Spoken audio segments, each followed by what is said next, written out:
Do you stick to console gaming, safe in your console's loving embrace? Well, maybe you've heard of this thing called the Steam Deck, a handheld PC gaming device. Maybe you're intimidated by PC gaming. Hey, no judgment here. PC gaming is a great big world, and if you've never ventured beyond the safety of console gaming, of course it's going to feel foreign. The Steam Deck bridges the gap between console and PC. I'm here today to share how I use the Steam Deck in a way that works for someone who's more comfortable with consoles, so that you can fall in love with it too. And I'll even help you avoid some major pitfalls that can ruin anyone's day. I'm going to walk you through the value proposition of the Steam Deck, how I save money on game purchases, how I get more out of my Steam Deck, and how I ended up with a massive library of games for free. I'm also going to put a great big list of links in the description, so check it out for more info about everything we cover today.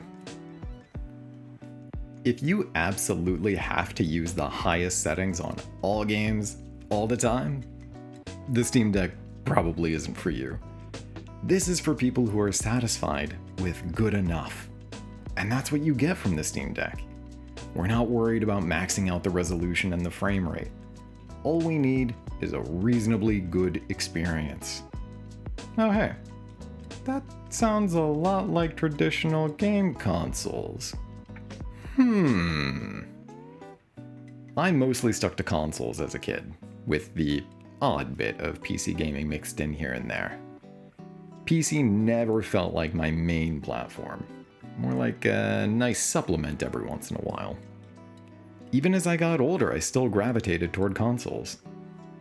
Despite my experience with PC gaming, I'm not much of a tinkerer. I don't want to mess with settings for ages or troubleshoot a game that refuses to launch. I especially don't want to troubleshoot. Ugh.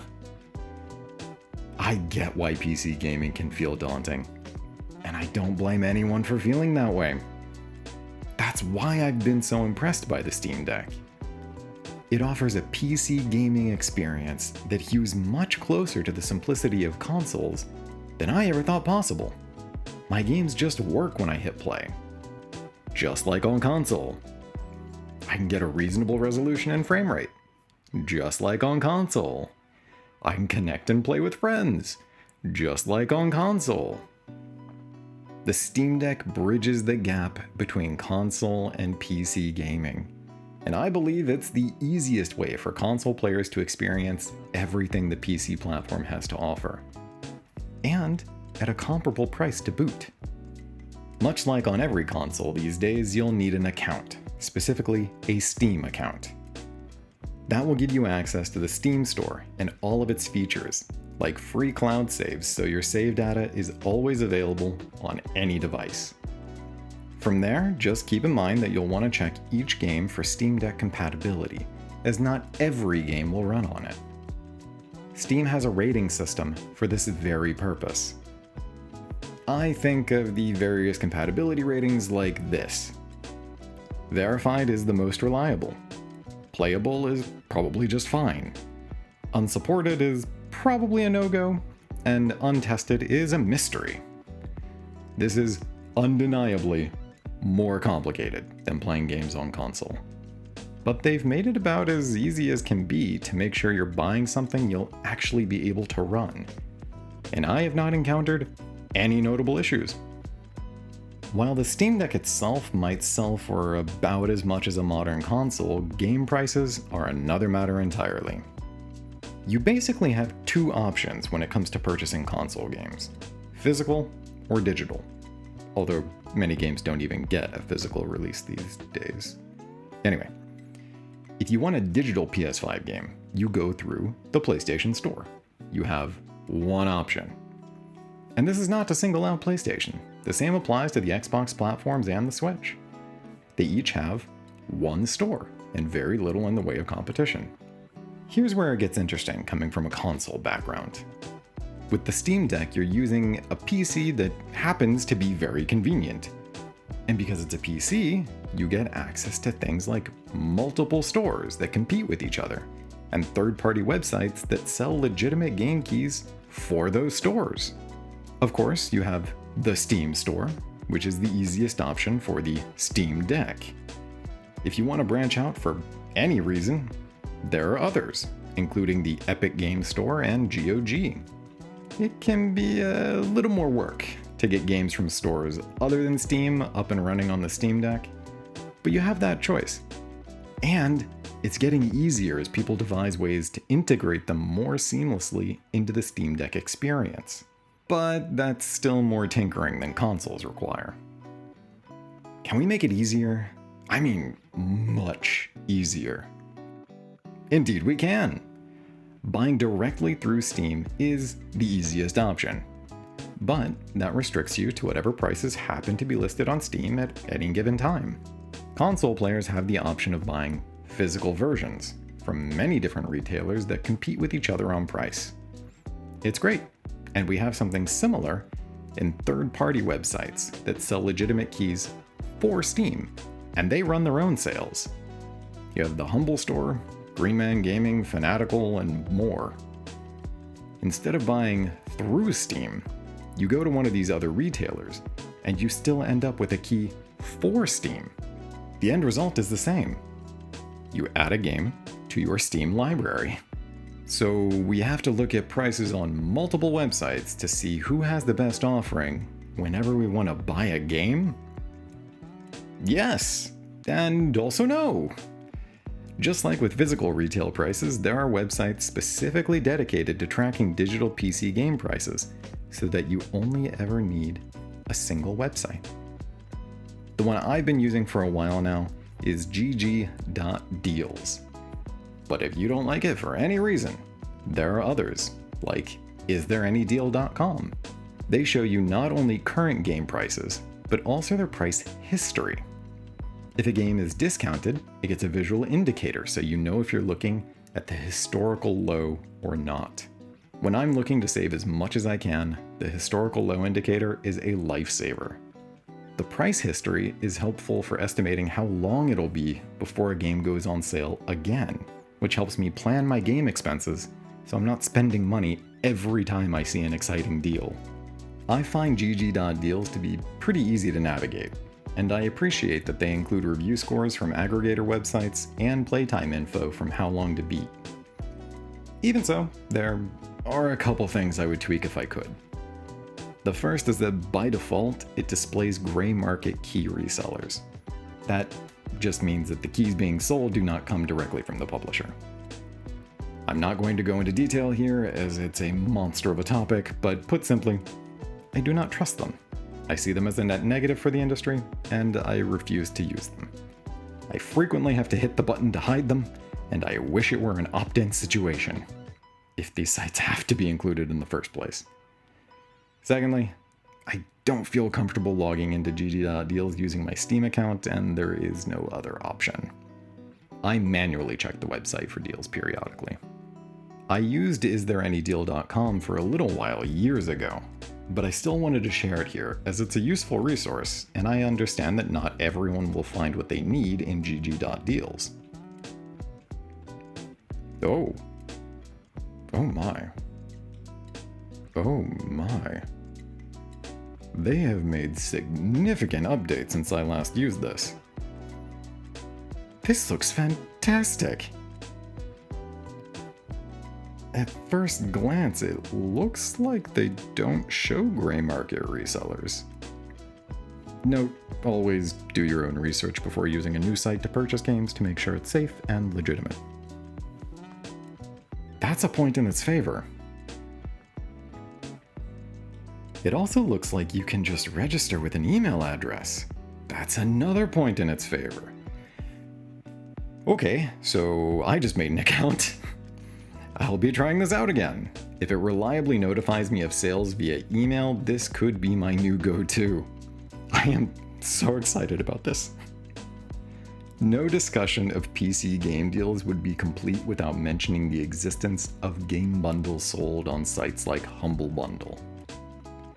They have a regular store where you can purchase games individually, but they got their start selling curated bundles of games, and these bundles have only grown more frequent over time. They usually offer a handful of games for one heavily discounted price. The games from these bundles probably account for the majority of my Steam library, and while I don't play most of them, the bundles offer an opportunity to try things I would normally shy away from, and I've had some pleasant surprises over the years. It's easy to get carried away since many bundles are an incredible value, so think it over carefully before purchasing. Before you get all excited and run off to spend your money, make sure to check if the game key is for your preferred store, like Steam or the Epic Games Store. Most of what I see out there are keys for Steam, but it's not a given, so do your due diligence. While you're at it, make sure that the game key will activate in your region. Buying a game only to realize that the key you purchased is actually not for your region would be a massive bummer, to put it lightly. Look, I won't try to pretend that all this is easier than buying games on console, but the added complexity here brings options that I, for one, very much appreciate.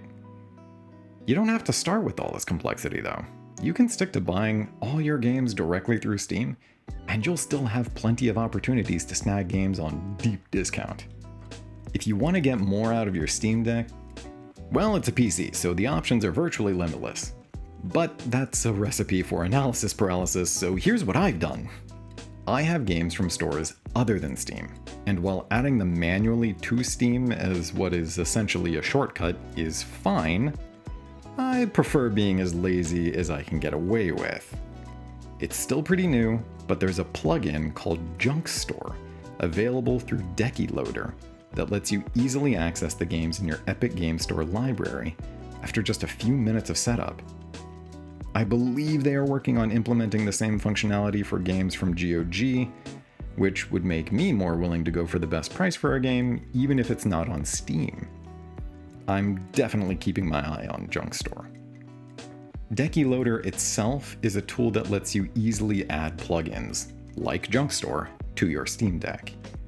If I remember correctly, I think setting up Decky Loader and Junk Store each took maybe 15 minutes. Just follow the instructions and you're golden. Links in the description, of course. If you love your Steam Deck so much that you wish you could play your console games on it too, well, that's actually an option via Remote Play.